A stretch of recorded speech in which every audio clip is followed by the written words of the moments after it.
हम सब नहीं चाहे छी कि आब हमर बच्चा जनकपुर से बाहर जाए, जना हम सब गेली। जी एगो जनकपुर अपने के पौराणिक समय में, मिथिला काल समय भी एक राजधानी छलिए।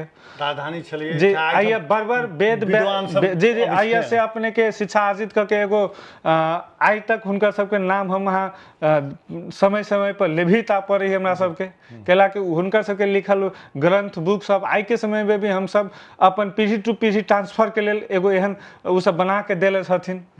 वही जगह पर आई मान लू नेपाल के संहिता वाले राजधानी बनले मध्य प्रदेश के, तो आइए तो और राजधानी और फस्टाई पड़ले, मतलब उ एगो और क्वालिटी मेंटेन हो पड़ले। जना पहले कुछ समय बीच में आयल छले कि जनकपुर के विद्यालय सिंधुली भ गए, लेकिन कहीं ना कहीं फिर तो रुकले। अब सिंधुली के बच्चा भी जनकपुर आ रहा है। हमरे विद्यालय में पिछल के साल अपने के 2 गो बच्चा सिंधुली से मीन्स सिरहा के अपने के रहवासी सब वो ऐसे ट्रांसफर करके फिर जनकपुर आयल छथिन। तो मान लो कम से कम हमरा सबके तो खुशी तो लगे, कम से कम वही से बच्चा छोड़ के फिर जनकपुर आ रहे।